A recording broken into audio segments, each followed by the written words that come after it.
This video presents a tense and serious courtroom hearing involving Miss Wilson, who is currently facing bond violations stemming from a drunk driving case. From the outset, the judge makes it clear that the matter is not about minor mistakes, but repeated failures to comply with strict court-ordered conditions. These conditions include mandatory alcohol testing and the installation of a scram monitoring device, both of which are designed to ensure accountability and public safety while the defendant is on bond. As the hearing progresses, it becomes evident that Miss Wilson has repeatedly failed to follow these requirements. She has missed multiple alcohol tests, delayed compliance with monitoring procedures, and shown a pattern of ignoring court instructions. What further intensifies the situation is her attitude toward these obligations. Instead of acknowledging the seriousness of the violations, she describes the requirements as inconvenient and claims she is too busy to comply, which draws strong disapproval from the court. The judge addresses these statements firmly, emphasizing that court conditions are not optional and are not meant to be adjusted based on personal convenience. He stresses that the legal system operates on accountability, and every condition imposed is a direct result of the defendant's own actions.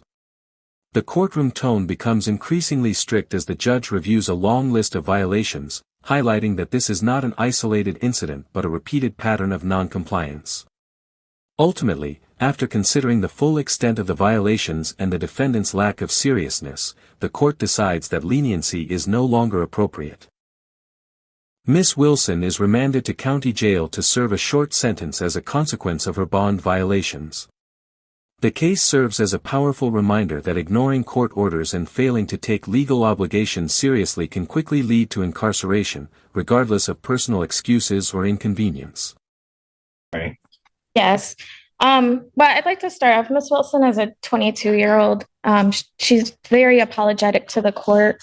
For the initial violation, she was upfront and honest about the dirty blow, and she admitted when presented to her. There was a delay for the tether, which I believe is what you're referencing on the report. The day of court, she did, that was April 17th, she did go to community corrections, but because she had her child with her, community corrections do not allow kids within the facility. She did not have a babysitter at that time, and she wasn't able to get the tether fitted that day. On the 18th and 19th, likewise, she did not have a babysitter. She also does not have a valid license right now, so she is not able to drive herself to the facility. She relies on others to help her out with rides. So that is why she wasn't able to get the tether fitted until Monday. She was going to try to go on the weekend, but since the community corrections is closed on the weekend, she wasn't able to do that. She is working full-time, works at EHM Senior Solutions in Saline. She's been there for the last 4 years. She works, she also is enrolled inside school full-time, inside the nursing program, and she's a full-time mother. She has no one to really help her with watching the kid during the day. So we'd be asked that she be allowed to continue on bond while this case is pending.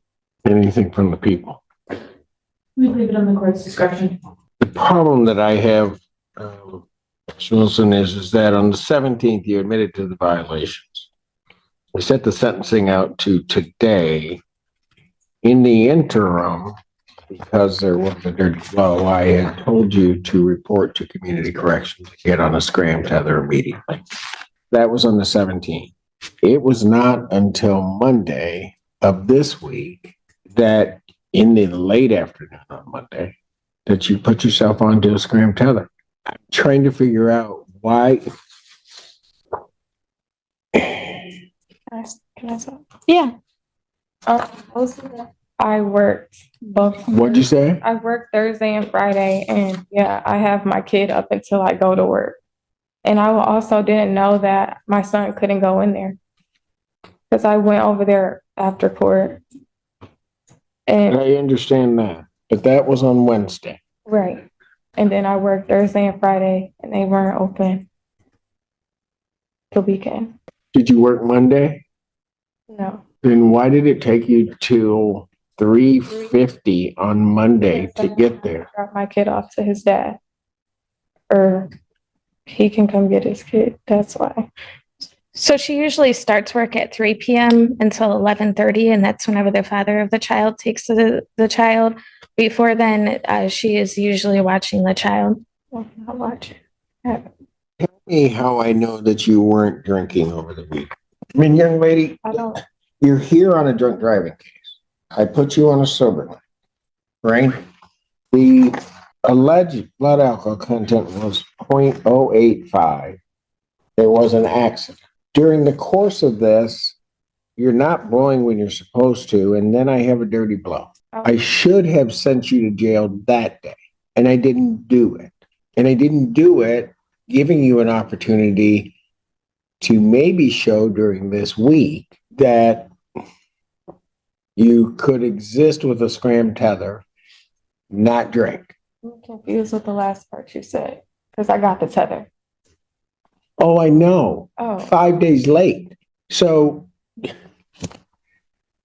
guess the record's clear. Between the time of the 17th to the time you got the tether, you didn't blow into a sober leg either.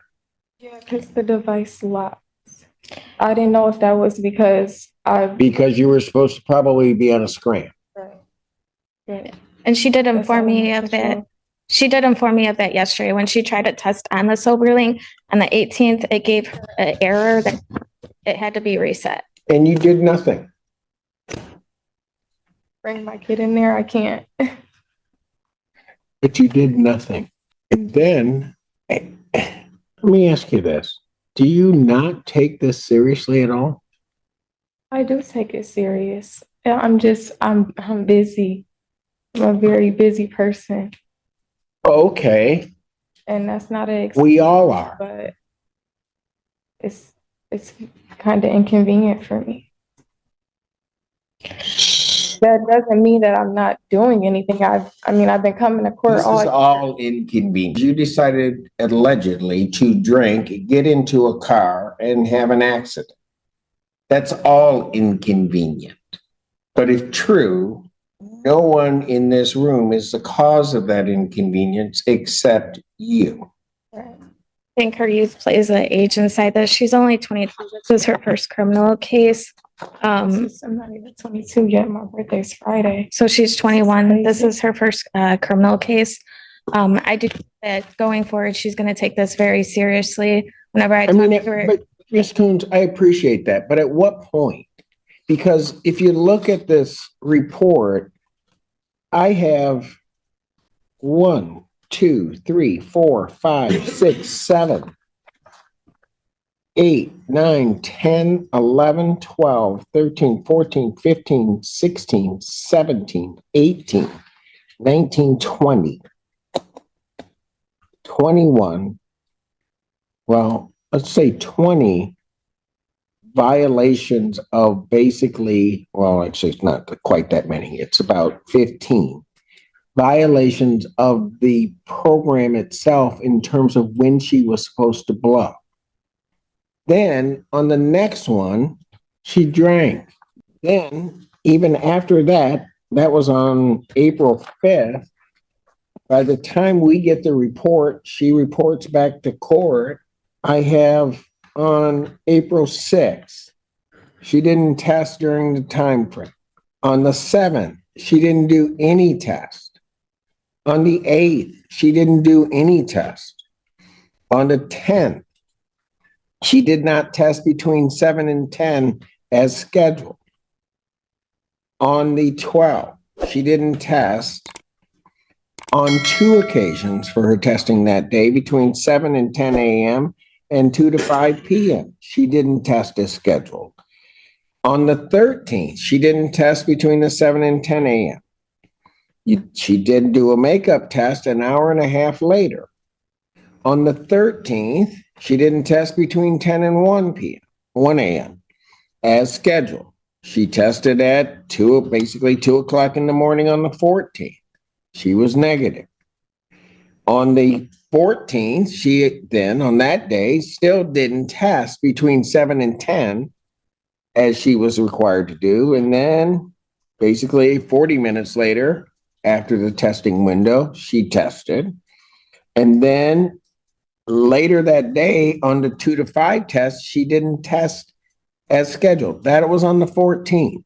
That's just this month. And then she appears before me on the 17th. I give her a break by not remanding her and tell her that she has to get a tether. And then I get here, I'm now, and set this out to the 24th, and now I get here and she's too busy and it's inconvenient. Really. I can understand the court's frustration. Oh, I'm not frustrated. I'm just, Yeah. I don't get frustrated. Yeah. Well, she does have the tether on, so it would negate any further missed test, Your Honor. If she's able to continue on to bench. So I'm just supposed to say, don't follow anything I told you to do. Absolutely. Just go on your merry way. No, absolutely not. But when we spoke, she did state that she'd like to continue this case. She'd like to stay out on bond. She's able and willing to comply with all further court orders. How do I know that? I've been coming to court all year. I haven't missed a court date. Yeah, you're right. You haven't missed a court date. You've missed a lot of tests. You missed going to community corrections. You went there when it was convenient for you. Young lady, that's not how this works. I mean, I didn't have a choice. I can't bring my kid in there.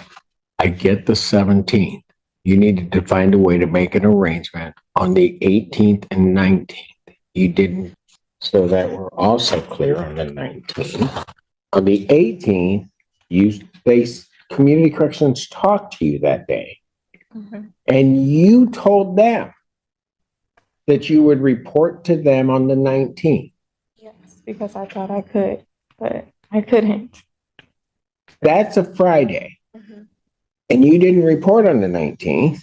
You didn't call to reschedule or offer to them, according to this report, any explanation for your not reporting. You just didn't show up. And then on Monday, even if I accept your rationale that you were working and that in terms of working, you couldn't make it, even if I accept that rationale, which I don't, Monday, you weren't working and you still didn't go until late, actually after the agent that's assigned to your case at community corrections had left. And you're lucky that somebody else there stepped in and put you on a scram tether, because otherwise you'd be showing up today with no tether. And mind you, the person that did that did it after the agent that's assigned to your case had terminated you from community correction supervision because you weren't compliant. Anything else? Nothing further, Your Honor. Lady, you're going to have to learn to just pay attention. When court tells you to do something, you're going to have to do it. This isn't all about you. Everybody has busy lives. And I can appreciate it when I see people try. What I see in this report is somebody that's not trying. That somebody is putting other priorities ahead of what your obligation to this court is and what your obligation to this case is. And again, allegedly, you made the decision to drink. You made the decision to get into that car. You made the decision to drive. You made the decision to have that accident. It's the sentence of the court. Defendant remanded to the Washtenaw County Jail to serve 5 days for the violations to date. Mr. Allen, you may take her. This courtroom hearing concludes with a firm and decisive ruling that highlights the importance of responsibility and compliance with court orders. Throughout the case, Ms. Wilson's repeated bond violations in her drunk driving case played a central role in the judge's final decision. Despite being given clear conditions to follow, including alcohol testing and the use of a scram monitoring device, she consistently failed to meet these requirements and often dismissed them as inconvenient. As the hearing reached its final stage, Judge Simpson reviewed the extensive list of violations and emphasized that the court cannot overlook repeated noncompliance. The judge made it clear that bond conditions are not optional suggestions but legally binding requirements meant to ensure accountability and public safety. Ms. Wilson's attitude throughout the process further influenced the court's view, as her explanations and excuses did not reflect an understanding of the seriousness of her actions. Ultimately, the court determined that continued leniency was no longer appropriate. The repeated violations demonstrated a pattern of disregard for legal obligations, leaving the judge with little choice but to impose a custodial sentence. As a result, Miss Wilson was remanded to county jail for 5 days as a consequence of her bond violations. This case ends as a strong reminder that the justice system expects full compliance with its orders. When individuals fail to take their legal responsibilities seriously, the consequences can escalate quickly. The courtroom outcome reinforces the idea that accountability is not optional, and every condition imposed by the court must be followed without exception.